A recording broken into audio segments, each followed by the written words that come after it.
Hello, I'm Kayla, a 36-year-old woman. These past few months have been pretty draining, and so far I'm learning to do a lot of things all over again. I got into this situation thanks to my husband Tom, but I was miraculously saved a lot more pain thanks to someone who was a good person and actively looked out for me. But first, let me introduce you to the people in this story. The first person I want to introduce you to is my sister, Maya. Now, Maya is 6 years younger than me, and she's a very pretty woman. Growing up, we struggled a lot to get along, mostly because I was your classic nerd and she was a popular diva.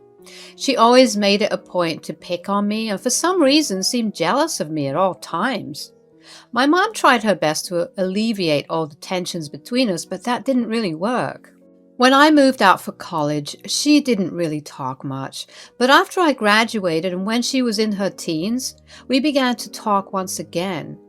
Well, our relationship got a bit better, but we weren't the closest still. That was the best our relationship was ever going to get, and I was okay with that. The next person I'll introduce you to is my ex-husband, Tom. We met through work and clicked very easily.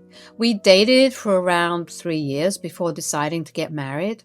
We worked hard and managed to buy our first house together, although since I was the one making more money, the mortgage and deed were in my name.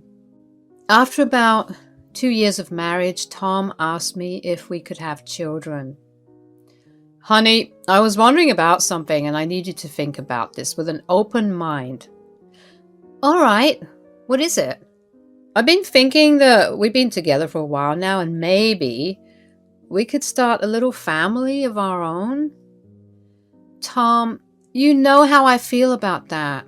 I know, but we have the money for it and it would be really cute for us to have a couple of mini-me's running around, don't you think? Yeah, but they're a lot of work and responsibility. We're the most hardworking and responsible people we know. Come on. Give me some time to think over it, okay? I promise I'll do everything to help take care of them. Just remember that, okay? Even though I wasn't keen on having kids, I gave in because Tom kept bringing it up for a year. We had a son first, and then 3 years later we had our daughter. Initially, Tom was very helpful, but that quickly changed. Suddenly, I was responsible for taking care of everything at home, including the kids. After our first child, Tom insisted that I stop working because he had gotten the promotion which allowed him to earn more than me. I tried to fight him on it for the longest time, but I decided that it wasn't a hill I wanted to die on and made peace with my new life. Considering I would get pretty bored doing not much at home, I took to a new hobby, hosting dinners.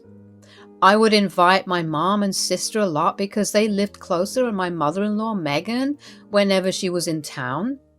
Eventually, I began to feel comfortable in my new life. I got to spend a lot of time with my family, and that made me happy.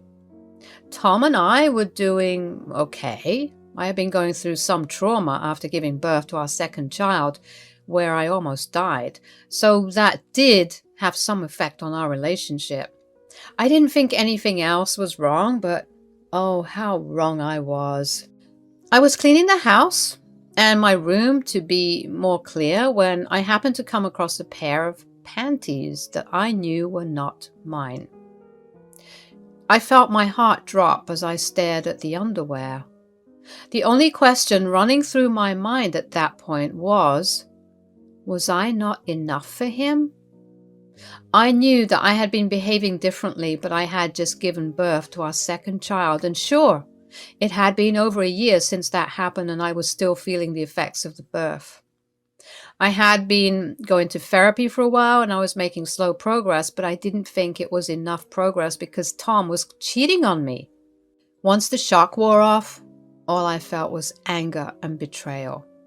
I needed to know who my husband was cheating on me with and why. I decided to first send Tom a picture of the underwear I found and asked him whose they were. Then I went through his laptop. I logged into his various social media accounts and went through his chats, At first, I didn't see any unknown women in the chats. That only made me more confused. I went through his messages as well and came up with nothing. In my desperation, I decided to go through every chat. At that time, I did think it was stupid of me to do that because everyone in his contacts was someone I knew. I didn't think that anyone in my life was actually capable of hurting me that much. That's when I realized that in every place that I looked, I saw my sister's contact ID first. That hadn't rung any alarm bells in my head at first because, come on, why would my sister's and my husband's talk raise any alarms? I decided to go through their chats, and that's when I felt the bile rise in my throat. The chats were full of pictures and videos of them in bed, of messages telling each other how much they loved each other and plans for Tom to leave me. I couldn't believe that my own sister would have been a part of something so horrible. We never had the best relationship growing up, but to do this was a whole new level of betrayal. The first thing I did was actually throw up because I was just so incredibly disgusted by both of them. The second thing I did was call Tom, but he didn't pick up. I called him a few times, but he didn't answer, so I called my sister Maya. Hey, what's up? Don't hey, what's up me. Jeez, what's got your panties in a twist? I don't know about mine, but I do know that I'm staring at a pair of yours in my bedroom right now. Oh? Have you been sleeping with Tom? Oh, yeah, for a while now. Why? Kay, come on, all of us know that you've gotten a bit boring. So you chose to sleep with my husband? Did the fact that I'm your sister not even stop you?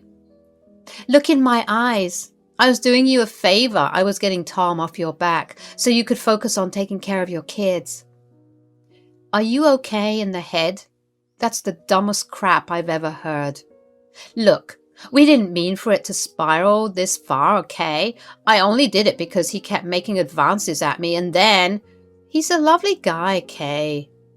Yes, but he was my husband. Why would you actively take part in destroying our family? I just want what's best for Tom, okay? If I'm the best for him, then so be it. You are a disgusting human being. I cut the call after that. I couldn't believe her audacity. I just laid in bed and cried for a long time. I didn't think my life would have ever come to that point. At some point, my youngest child woke up and began crying for food, so I busied myself with taking care of her. I felt like a shell of a human being as I carried on with the rest of my day. I couldn't let my kids know that something was severely wrong. That was not something for them to worry about. I picked up my oldest from school and made dinner for the three of us. The kids kept asking where their dad was, and I had no answer to give them. I lied and told them that he was working late. At some point, though, my anger morphed into concern. It was nearing 11 at night, and Tom hadn't gotten back home yet. I tried calling him multiple times again and got no response. I tried calling my sister to see if he was at least there with her, but he didn't pick up either. I had been so tired and drained from everything that day that I ended up just heading to bed. I desperately hoped that when I woke up, everything that happened that day would have been a bad dream. If that day was a bad dream, it only got worse the next morning. When I woke up, I immediately felt like something about the room was off. I looked around and realized that there was not a thing that belonged to Tom in the room. I hurriedly looked through the cupboards and drawers, and all his clothes and knickknacks were gone. I scoured the house, and almost all his things, except like really non-consequential or important things, were gone. I couldn't believe it. Like a coward, Tom had just left me, instead of even trying to communicate with me. He must have come back home very, very late at night while I was asleep and silently packed all his things up. I didn't know what to do or feel. All I knew was that my kids needed to be taken care of first, and then I'd deal with everything else. I woke up, bathed, and fed my kids before dropping the oldest at school and then going to my mom's place with the youngest. My mom could tell something was up with me because I was being vacant. All that was going through my head was how I was going to possibly raise two kids on my own. Whenever I snapped back to reality, I realized that I also had to be the one who broke the news to my mother about my sister and husband. Eventually, my mom couldn't hold herself back anymore and asked me what was wrong. Okay, I've put up with your weird silence for long enough. What's wrong? I don't know how to tell you this. Why don't you try and start from the beginning? Well, I found out that Tom has been cheating on me for a while now. What? What do you mean? Yeah, I found a pair of underwear that wasn't mine and I texted him asking him whose it was. Well, he decided not to respond and instead just left me. Left you? What do you mean? I woke up this morning and all his stuff was gone. Gone? What do you mean by gone? You didn't stop him? I didn't even know when he came back home. I fell asleep at around 12 a.m. and when I woke up, the house didn't have anything of his in it. Oh my God. Oh my poor girl. I'm so sorry this happened to you. Yeah, well, it gets worse. Oh no, what is it? Do you want to know who Tom cheated on me with? You mean you know who he cheated on you with? Oh yeah, I went snooping through his things to find out. I would never have accepted that behavior under usual circumstances, but this one's different. So who is it? Maya. Excuse me? What? Are you serious? Yep. My husband has been cheating on me with my own sister. I called her to ask her about it and she seemed nonchalant about it. She just told me that they were in love with each other and she wanted what was best for him. She believed she was the best for him, so she was going to keep being with him. What in the world are you saying? Oh my God. What has Maya done? I don't even know how I'm going to survive. I have 2 kids to raise and I have to find a job too. Look, why don't you just get some rest while I process what you just told me? I'll be here to help you out, okay? Yeah, okay. Thanks, Mom. I had been numbed by everything that had happened, so it was relatively easier to tell my mom about everything. I ended up going to sleep while my mom took care of my youngest. When I woke up, I heard my baby crying and my mom yelling. I hurried out of the room to comfort my child and saw my mother on the phone. She looked mad. She hung up the phone a couple of seconds later and looked surprised to see me standing there. She apologized for the noise and didn't elaborate any further, but I knew that she had been giving Maya a piece of her mind. Over the next few days, Mom came to stay with us because it was easier to have one person move in than 3. Maya kept trying to contact her mom, but she asked me to block Maya. It was really nice to have someone validate my emotions when all I felt was alone. I found out through a couple of mutual friends that Tom and Maya had gotten married. They reached out to me, concerned and confused.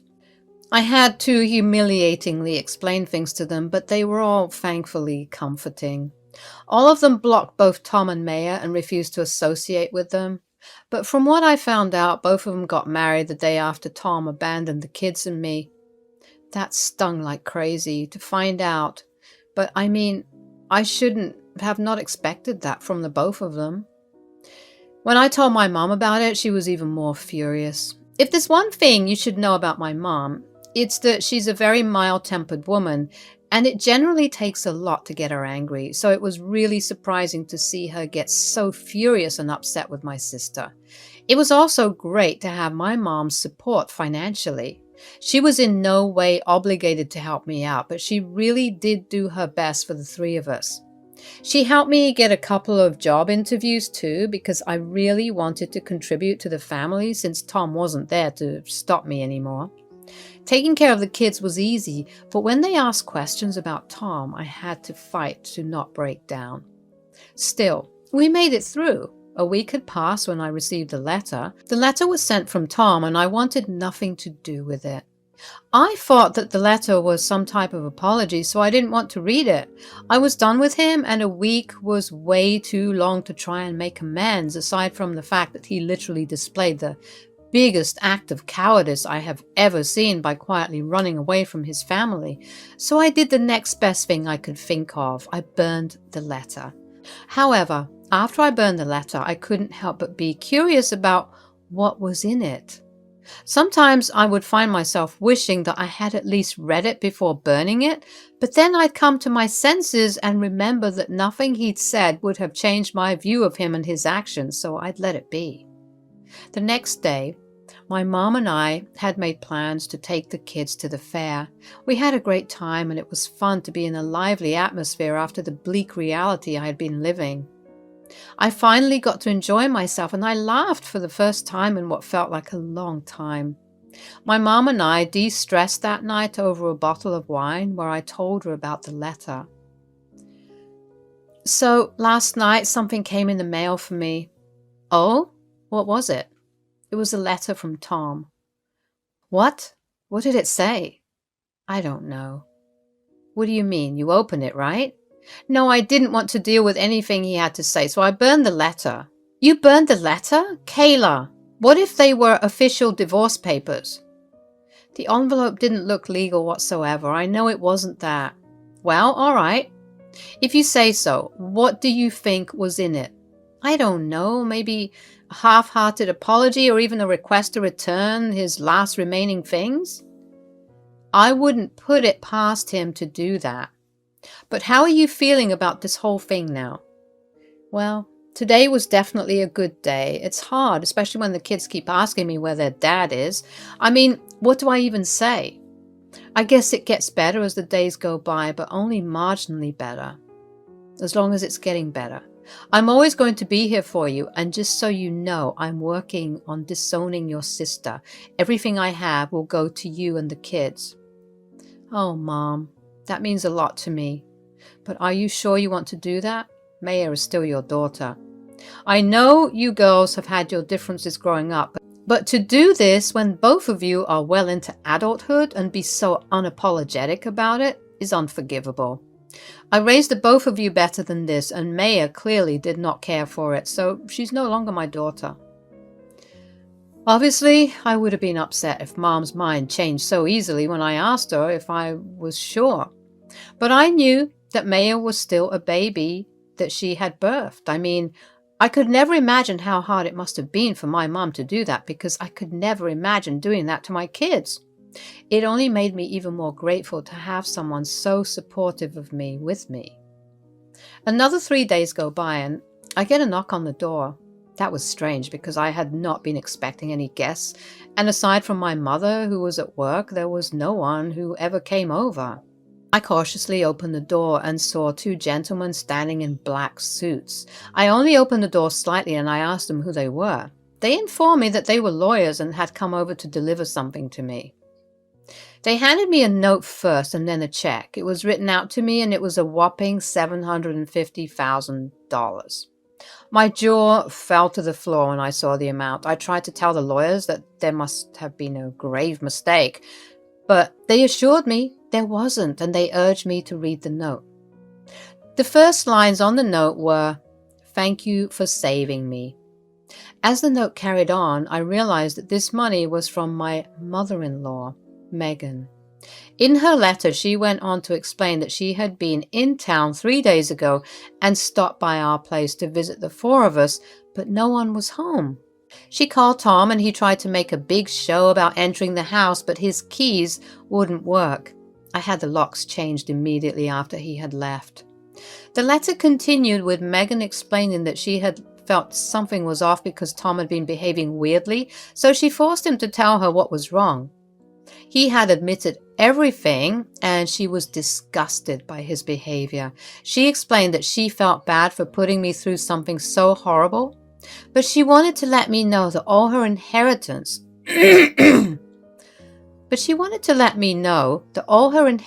was going to me and her grandkids. She thanked me for saving her from making the wrong decisions and entrusting her son with all her assets. So that was what the check was for. The lawyers then informed me that Megan had been terminally ill and had passed away just the previous day. She had expressed very clearly that she wanted me to have the money as soon as she died because she wanted her daughter-in-law and grandkids well looked after. Tears welled up in my eyes at the gratefulness and loss of Megan. Megan was truly an amazing woman who always stood for what was right.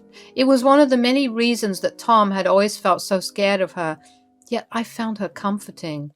She truly had been a woman of her word and supported me until the very end of her life. A few days later, I got a call from Tom. I already knew what was going to happen, but I wanted to humor myself. "What did you do?" "What do you mean?" "You know what I mean." "Tom, you need to be clearer. What are you talking about?" "Why weren't you at home that day? I specifically asked you to do that." "When did you ask me?" "I sent you a letter asking you to just play along with our old selves while my mom visited for that day."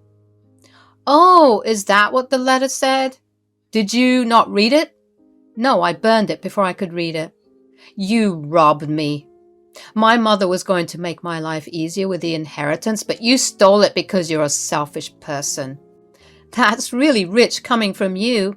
You abandoned your family and only contacted me when it involved your inheritance." "You can't stop love. I did what was right for me. And your mother did what was right for us. Don't contact me or the kids ever again. Goodbye." After that, things moved pretty quickly. I had served Tom with divorce papers, and I was also granted full custody of the kids. Tom tried to contest the inheritance, but Megan had made it explicitly clear that I was the one who was to receive it, so Tom did not win. Tom and Maya have tried to hound me and emotionally blackmail me into giving them the inheritance or a portion of it, but I have stood firm in saying no. Life has gotten significantly easier since we got the money. I set aside a good portion of it for my kids' college funds, and I invested a good portion of it as well. My mom has been able to retire while I have begun working. My kids have finally accepted that their dad won't be coming back, and when they're old enough, I plan on telling them everything.